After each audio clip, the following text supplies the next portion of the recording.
Welcome to Cold Steel, the Canadian Journal of Surgery podcast, with your hosts Amir Farouk and Chad Ball.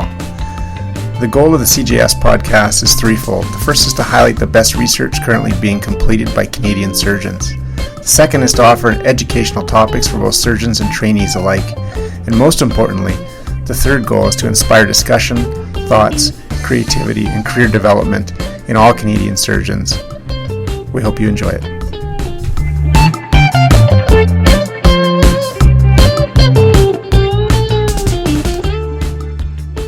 In this episode, we had the opportunity to interview Dr. Andy Kirkpatrick. Dr. Kirkpatrick is a trauma surgeon at the University of Calgary, and in this episode, we discuss a variety of things ranging from telementored ultrasound to space medicine to tips for research productivity. Today, we're lucky enough to have Dr. Kirkpatrick with us. Andy, first, we know how busy you are. You've really been a mainstay of academic surgery in Canada for a long time now, so we really appreciate your time.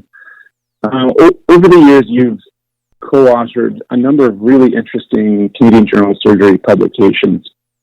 They've certainly spanned a wide variety of topics, a wide range of topics, but they really cluster around two clear passions that it seems like you have, one being ultrasonography and the other being space medicine. So we were curious, how did you fall into each of those things, and sort of who influenced you, and what was that voyage like, and who was involved with it in the early days?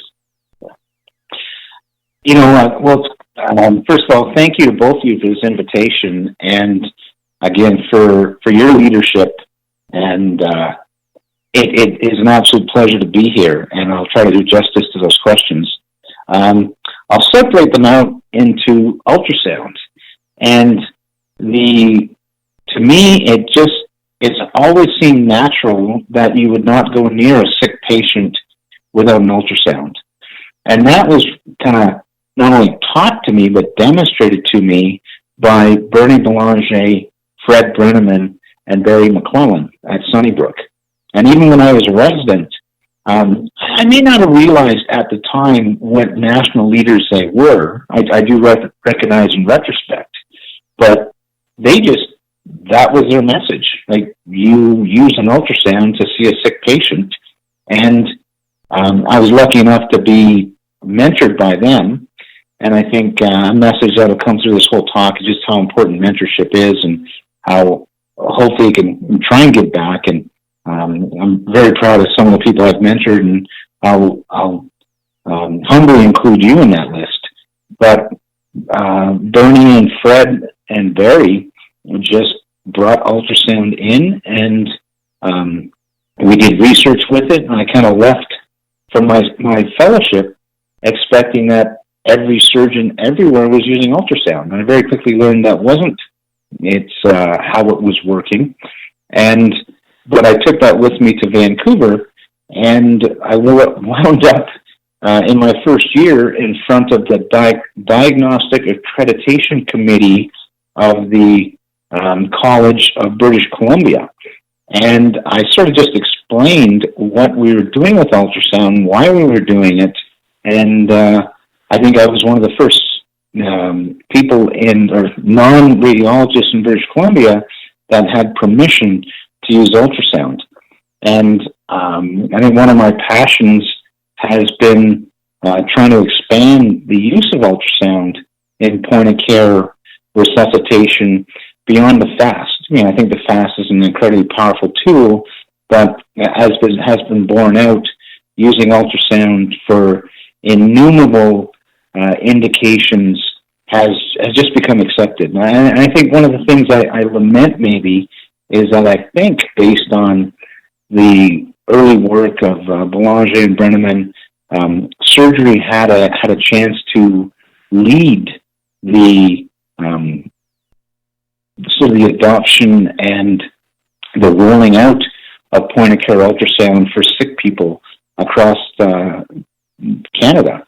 And I think that was an opportunity that was partially squandered, and I've talked about that in some of my presidential addresses to the Trauma Association of Canada.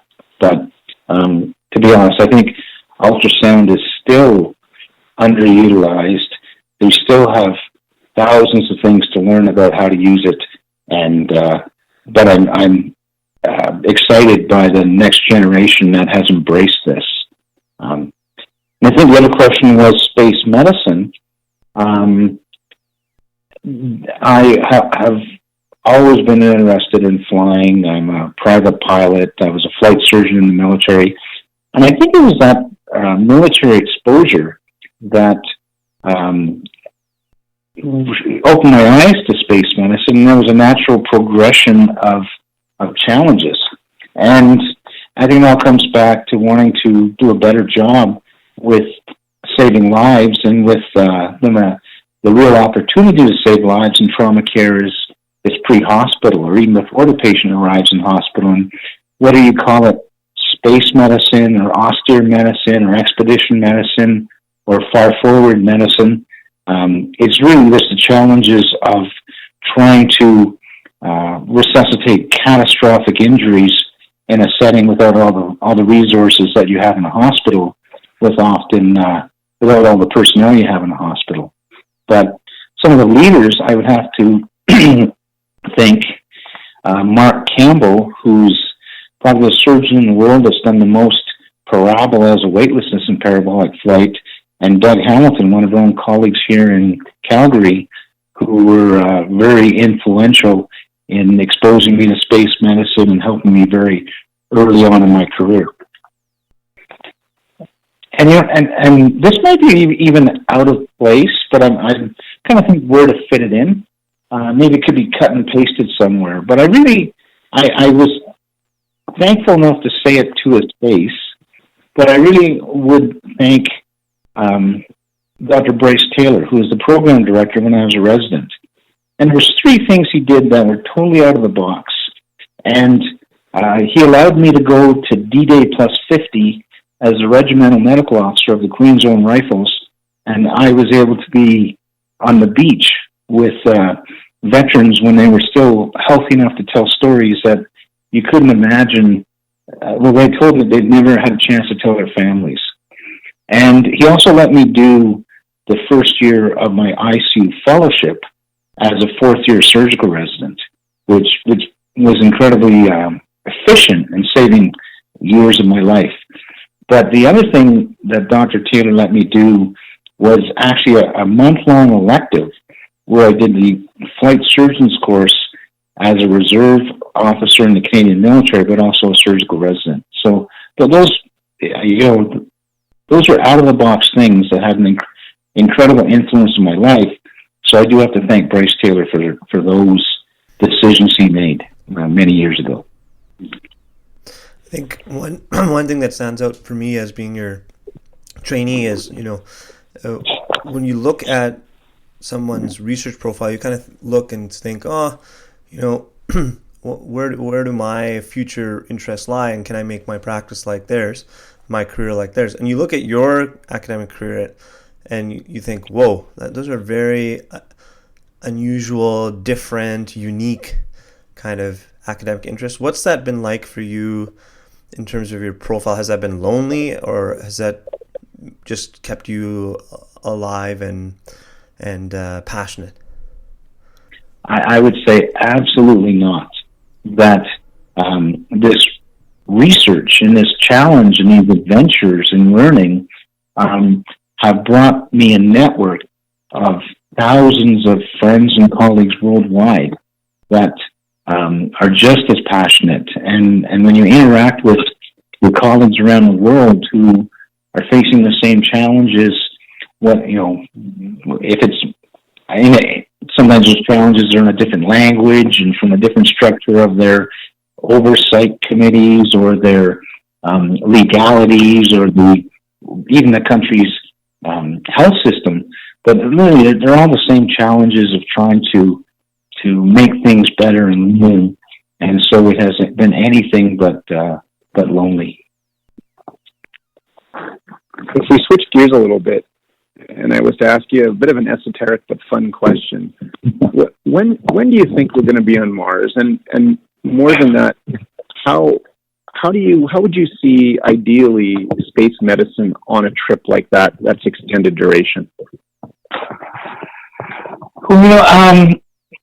When I was a ICU fellow, I spent a month down in Houston at Krug Life Sciences. I actually, because I was Canadian, I could never get on to Johnson Space Center. So I was able to sit in the corporate library of Krug Life Sciences, and I had access to all kinds of unpublished data, and I basically wrote up a review of surgery in space and trauma in space from A to Z, and that was one of my first huge breaks that I got, because that opened all kinds of doors for me. But I'm down there at the time, what I went down there for was to work on Trauma Pod. And Trauma Pod was built, came from DARPA, the Defense Advanced Research Projects group, and it was also going to be so it's part of the U.S. military for battlefield robotic surgery and completely autonomous salvaging of far forward casualties, and it was also there was going to be a complete surgical capability on Space Station Freedom. And Space Station Freedom was going to have a level 2 trauma capability, and it was incredible, and planning was very advanced for it. But albeit Trauma Pod, there was a working mock-up a few years ago that certainly was not ready to be in a mobile armored platform. Space Station Freedom eventually became a reality with the International Space Station, but many, many degrees reduced. There have been countless plans put forward. And sorry, in the time I was down in Houston, the design reference mission was a series of advanced drawings and concepts about when humans were going to go to Mars. And when I was down there, it was just accepted that we would already be on Mars about 2009. So that has come and gone. So I have many other proposals. And to my understanding, I haven't followed those closely as I used to. NASA is still hoping to be on Mars in the mid-2030s to some degree, but nobody exactly knows how that is going to happen. But I think no matter what, whether we go or not, I think having a mission brings out the best in the human race. That, and a positive mission. People work together for a challenge. They overcome. They learn. It stimulates kids to want to do sciences. So I think trying to go to Mars may even be more important than actually going to Mars. That's kind of my personal thoughts on that. And how will space medicine be involved in going to Mars? Again, that's many people are trying to figure that out right now. And I think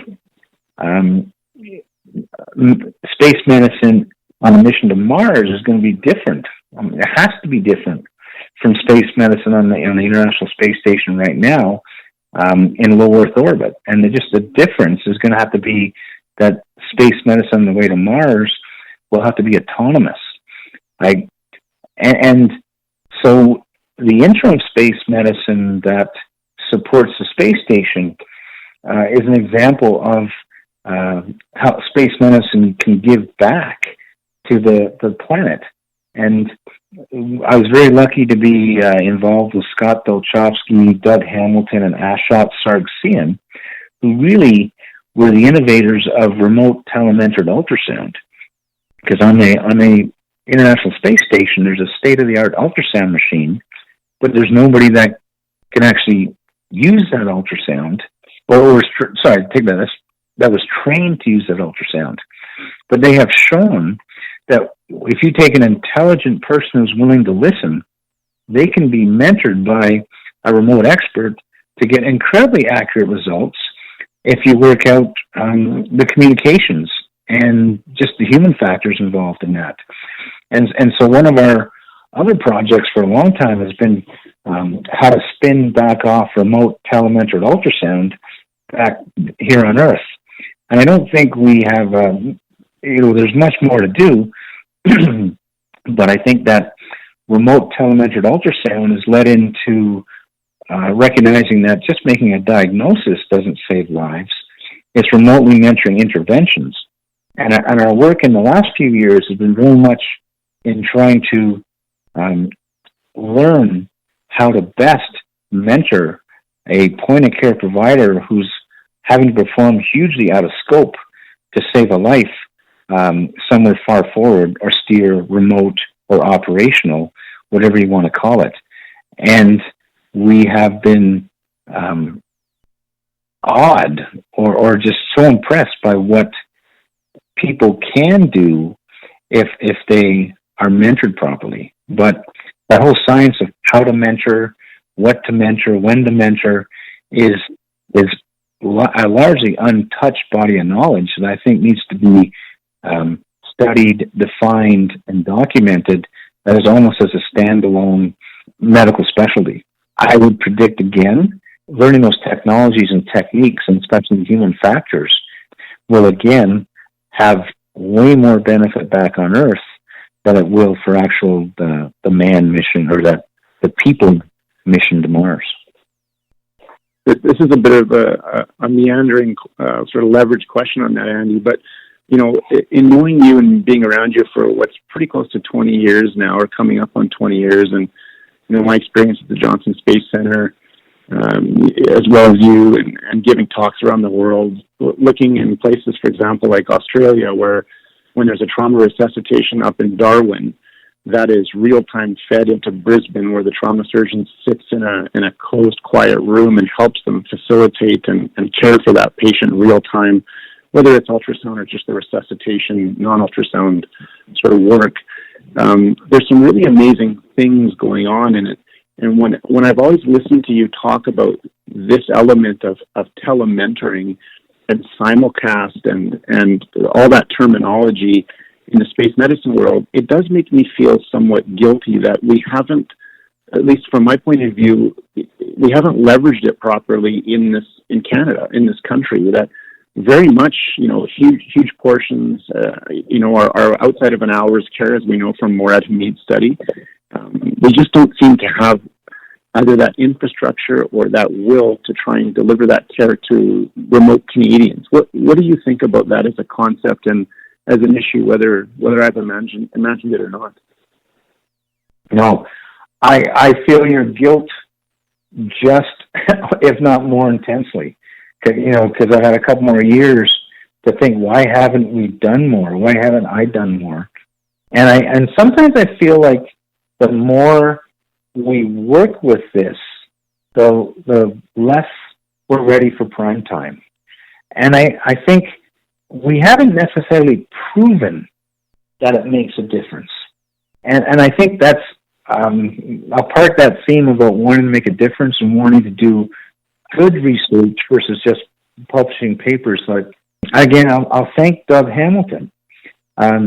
After it became, after NASA adopted remote telementored ultrasound as one of the basic platforms for all medical care on the space station, looking at an incredible wide array of out-of-the-box uses, Doug came back and said, we've got satellites in Canada up north with unused bandwidth. They're wanting to give the bandwidth away almost. We need to make this happen. Well, we started off with kind of a bite and hold type strategy, and we, I believe, had the world's first time acute care live patient tele-ultrasound link between the Banff Mineral Springs Hospital and Foothills in the trauma room.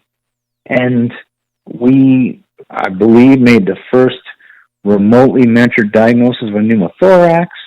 We identified major hemoperitoneum that facilitated a direct to the operating room resuscitation, bypassing a merge. It worked amazing for the first couple months. But the Achilles heel was the human factors. And I think this has been learned time and time again around the world, that it wasn't sustainable without a huge amount of goodwill and patience. And I think the goodwill is always there, but patience is not something that fits into acute trauma care, because we had to respond physically to a telemedicine console that was in the emergency room of Foothills. And even a few minutes is just something you don't have for acute trauma care. And so that was kind of the Achilles heel, where it's like, no, people are not going to wait for me to drive in and show up on the ultrasound console. They want decisions now.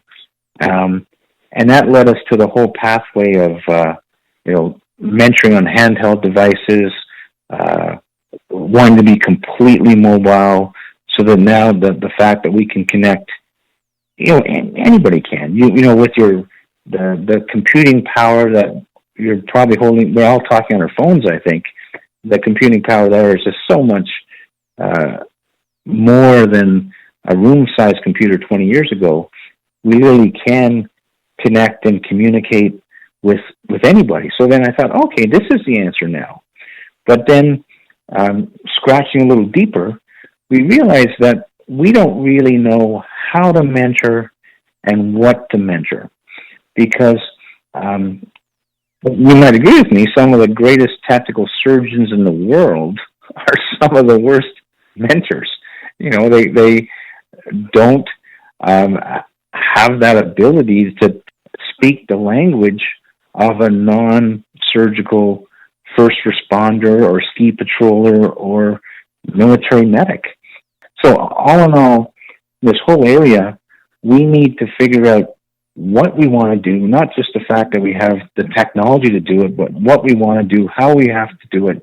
And then I think realistically, to get it funded, we need to prove it makes a difference. So we do need well-structured clinical trials, including randomized trials involving simulation, where you can actually have pathology or no pathology, and hopefully those are the next steps towards making a difference. And that may be working. I kind of I like to maybe bottom up. An alternative would be to have a government or a health minister or somebody mandate from top down, which would be nice. But I suspect to mandate from top down, they're going to want some evidence. And I think that's a responsibility for us to produce the evidence to allow somebody to say, no, we're all doing it, end of story. Andy, do you have any advice or take-home tricks or even framework for achieving satisfaction in terms of research and research productivity for surgical trainees or junior staff surgeons or people who aren't as all in and experienced as you? What would you say to those folks to try and ignite that passion or maintain that passion? Do something that excites you. That if you have a project and it's your project and your question and you're interested in the results, you will do the work. If you say, okay, I want a project, and somebody gives you an idea that's theirs and you're not behind it, nothing's ever going to happen. So when people come to me looking for ideas, I try to get them to reflect a little bit and like what interests them, what will make them passionate. And passion will drive you a long way, but the lack of it is a huge barrier. Is there anything you wish someone had told you, let's say, where if you were sitting in my shoes, sort of just about to start their career, is there anything you wish someone had told you at that time? Well, I think I always knew it, or it was integral to me, but I wish somebody had maybe told me it was okay. Don't be embarrassed about being an opportunist. I mean that in a positive way, as opposed to the negative spin on it. But when there's an opportunity to learn, grab it. When there's an opportunity for research, grab it, even if it doesn't fit. But if it's, you can work on a passionate project now when it doesn't really fit into your life versus wait until 3 months for the block, then you've lost that opportunity. Be an opportunist in killing 3 birds with 1 stone. Combining your passions and working, and I think working with people who you click with, that click with you, that empower you, even if they're in another continent, is in this day and age where we text the people in the office next to us anyways, that to don't let geography hold you back. To try and build those networks of collaborators as early as you can, because it will empower you for your entire life.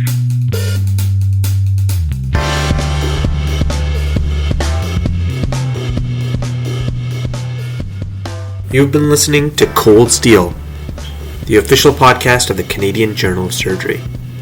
If you've liked what you've been listening to, please leave us a review on iTunes. We'd love to hear your comments and feedback, so feel free to email us at podcast.cjs@gmail.com or connect with us on Twitter @CanJSurge. Thanks again.